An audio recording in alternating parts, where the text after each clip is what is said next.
There's a select few words that instantly bring strong emotion out of almost any anime fan. Whether for better or worse, one of those is Trigger. Whether it's Kill la Kill, Knaver, Little Witch, or more, they're a studio that's produced some extremely well-known anime. And generally, you know exactly what they're like. The moments, characters, and ideas are so over the top and packed with enough raw feel from this to be hype, even if you'd say they weren't deserving of it. You're also probably not going to forget a sailor outfit coming to life and forcing itself on a girl, or a boy who dead-ass climaxes from massive amounts of pain. And that's an accomplishment in its own right. Trigger is well near the top, if not just distinctly number one in terms of style and feel. You have to wonder how far this can take them though.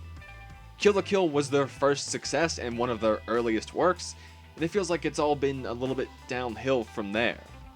You hear good things about Luluko if it's brought up, but I've never heard someone mention it outright. Knaver was a good concept, but trashed in almost every review or discussion I've seen, and it was their most distinct work. Darling in the Franxx set the world on fire, but that was a production with Cloverworks.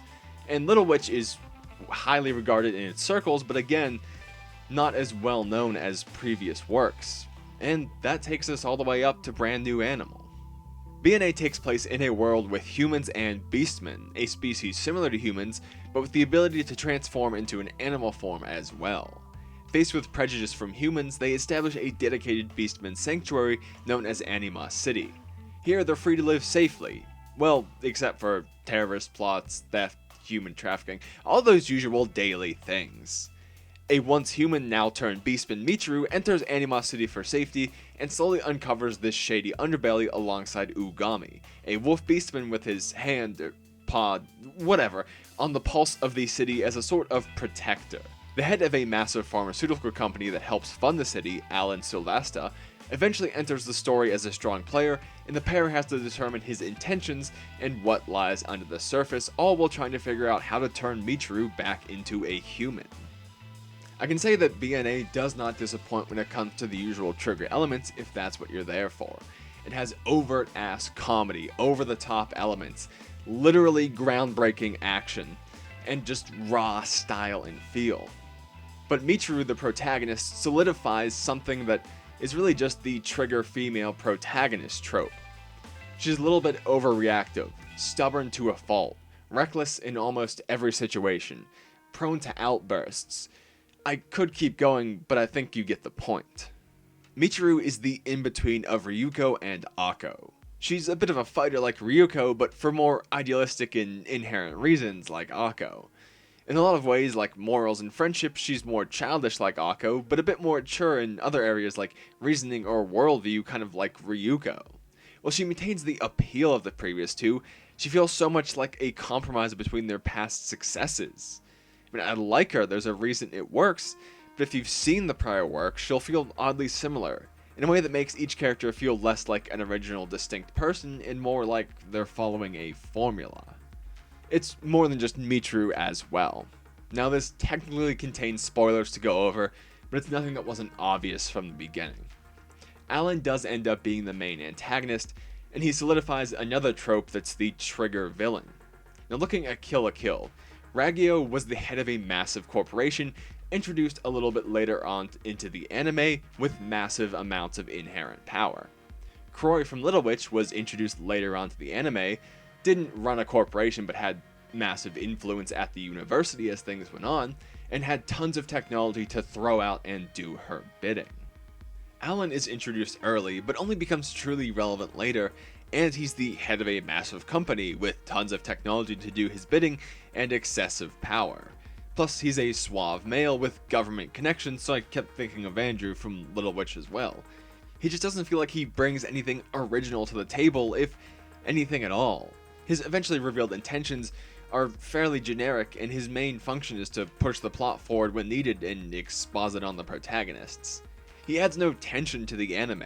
There's no moments that make me hate him, and his only actions are vague threats, pop-ins, and walking from time to time.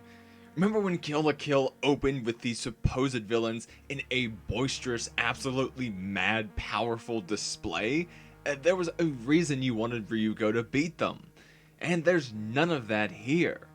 Alan's personality says I'm clearly the villain, but he doesn't actually do much to give backing to that. He's just vaguely arrogant and cocky until the reveal where he spills the beans of his real motivation like a Bond villain.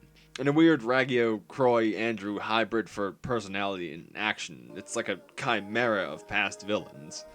In another comparison, we can look at the structure of the plot. Now, Kill la Kill had a clear, concise intention. Ryuko was climbing the ranks of Honnouji Academy to get revenge for her father, fight Satsuki, and it made all these somewhat random actions feel related because they were technically all part of this goal. Little Witch didn't really have a driving factor, but it was just a fun-filled school romp, so it didn't really need one anyway. That's not what it was about. And here, once again, BNA is sitting in the middle. The goal is to figure out how Michiru became a beastman and turn her back to a human, but her and Ogami don't have much direct influence over this. Things just kind of happen around them, and occasionally lead back to Sylvasta and their potential hold over the issue. This to me is weaker than either end. Riko's clear drive made the random actions all connected in a simple way, and Little Witch was just a random fun-filled school romp anyway. There didn't really need to be a reason for anything. But in the median of those two, a plot just feels disjointed without a true central drive for its action. Again, it doesn't immediately make a series bad, but it reduces the impact of any themes centering around this action. And adding to this are very packed episodes. While it's not necessarily a bad thing, in the first half we see a lot of minor plots or villains wrapped up in 20 minutes so the next episode can move on. This can be used for theme carefully like in Cowboy Bebop or Trigun, but here it's a bit of a detractor with each episode being a bit too self-focused rather than adding to the total. They could be called developmental episodes like those 90s classics had, but BNA has half the episodes and less tact. Now, while it hurts the theme, it does mean dull moments don't really exist, and it is easy to just keep getting sucked in again and again.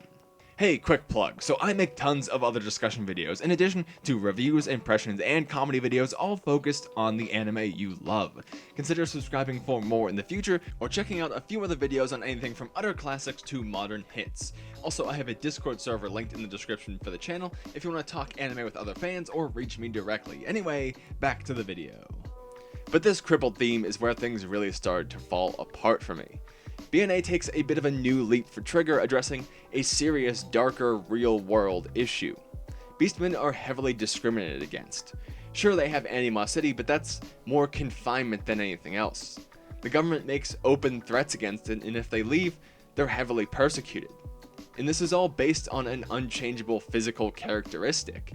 I mean, essentially, it's a big parallel for racism. To make a compelling argument or provoke real thought on something like that takes not just tact, but also a very intentionally developed plot that doesn't just state what's happening.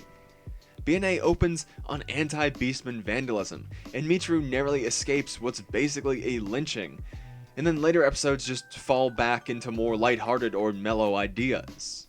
So the discrimination becomes more of a backdrop for the plot, and it made me want something more. The series also ends in a very anime way. Things work out. No one really sacrificed anything. Friendship prevailed. Life goes back to normal. It left the story feeling more hollow than previous works. In Kill la Kill, Senketsu dies, and Little Witch was, again, never about anything heavy anyway, so it was natural for everything to be okay. That's what it was about. But here, there's this thought of this serious issue, addressed but not really changing anything, just kind of lingering in the back and eventually used to provide some simple motivation. And I think that's why I can't shake the feeling that BNA is worse than these pretty similar works.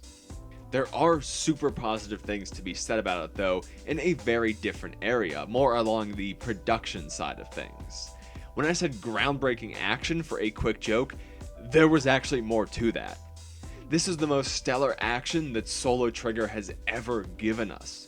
There's no more static models being used for jokes mid-fight, and everything's a bit lengthier than it was before while still being super fluid and stretching the imagination in just the right way. Some minor moments still feature heavy reuse of animation or those static figures, but that's more down to the pacing mentioned earlier. Plus, it's all atop just straight up A+ color work that creates a distinct feel even from the similar anime that I kept mentioning. It's stunning, not in the way that Vinland Saga's landscapes would be, or Beastar's angles and 3D motion combined, but in a way that a movie poster would catch your eye, and all the damn time. And that's paired with that modern, somewhat minimalistic style that makes the characters pop and makes less detailed moments feel stylized rather than lacking. And this only accentuates the raw Trigger style that's still prevalent. It's so fucking beautiful. I kept going back again and again thinking, oh, that looks too good not to use for a clip. And the modern train doesn't stop there, with a heavily electronic soundtrack that stands out at every opportunity, which is all the time. Now this in some cases is bad. There are a few themes that are a little bit too weird and abstract and take a little bit away from moments, but mostly it's spot on, enhancing every moment. Specifically, there's this danger or generic villain theme that has low dubs that really just give you this sense of hulking danger that's impending, or a theme they use to cap off dramatic moments that rises in pitch and speed, and they just fit so perfectly. Then you have Ugami, who does feel more original than the rest. Maybe a bit like Kinesage from Kill la Kill, but he's so minor I wouldn't really count that. Ugami does something I love, which is to put generally non-heroic characteristics onto a protagonist. He's not just stopping evildoers, he's beating them down and taking their pride. If you have antlers or a horn, watch the fuck out because he will break them off to just steal your pride. Very much an anti-hero, but with selfless goals and the drive to do whatever it takes to see them persist. He only wants to protect Anima City and its inhabitants, and he's very strict in this ideal of Beastman safety, even willing to turn on other Beastmen who break it. He's a fucking badass, dark, good guy, and we like that around here. Trigger anime are like a friend that wears you down into going out when you feel like shit. They keep on beating you with pure, raw, unadulterated fun until you give in, go out, get full on plastered, and have a great time. But you were pissed off your ass and don't really remember what happened. You just know it was super fun and hype in the moment, and you kind of recall that something in fact did happen. There's tons of anime where I could ramble for hours about powerful moments that stood out to me that I'll always remember. And I don't get that from Trigger. Even in their best works, it's not the emotion and power of moments that are memorable, but the outlandish nature. You know something happened, but it's more about the presentation than anything else. There's also often too much happening, not just with action, but dialogue and character. I remember Rampage Ryuko being quite strong, so I gave that scene another watch, and I noticed it's actually cut to hell. When strong actions do take place, they're often overtly cut apart by comedy or dialogue that doesn't match in intensity, so nothing settles in before it's rushed away again. Yet, somehow, it's still so hype in the moment, and so stunning to look at, that even when I say you won't remember the moments, fucking hell, I still love them while they're happening. It's such a weird feeling. They're good anime, but it's more like a fling than a real relationship. You're not gonna settle down with them. And if they keep using these same ideas and characters, it's only gonna get worse from there. And this is such a weird situation because they're still imaginative and creative and fun and raunchy and over the top in a way that makes it so I couldn't tell you I'm not enjoying it when I'm watching it, especially with how beautiful they can look. But I can tell you what the protagonist will be like, and the antagonist, and the plot, and climax. I can't say that it doesn't hurt even if they're still super fun. I mean, without the unparalleled style and color and all the good visuals it had going for it, BNA would have been a lot harder to get through. I think it's worth a watch purely on the visuals alone, but I think we do have to start wondering how far these Trigger elements can keep them going for successfully. Kill la Kill was good, and again, this still feels like it's on that downward slope and they haven't trended back up yet. I don't think they'll ever make something terrible. I think everything will probably be worth watching on entertainment value alone, but it would be nice to see something that hits a little bit different. Anyway, that's all I have for today, so thank you for watching. If you liked it, leave a like so I know you want to see more about this, or leave a comment letting me know what you thought. I think you'd already know what you thought, because I am interested to see how you feel about these anime, or if you like this video, or if you think there's anything I missed. So go ahead and leave that down below. I'll also have my link to the Discord in the description like I mentioned earlier, and if you want even more anime goodness, I'll have some other videos on screen now, as well as that subscribe thing if you want to stick around. Hey, that wasn't terrible at all. But anyway, I'll stop rambling, let you get back on with your day, and just say thank you for watching, and I hope I'll see you again soon.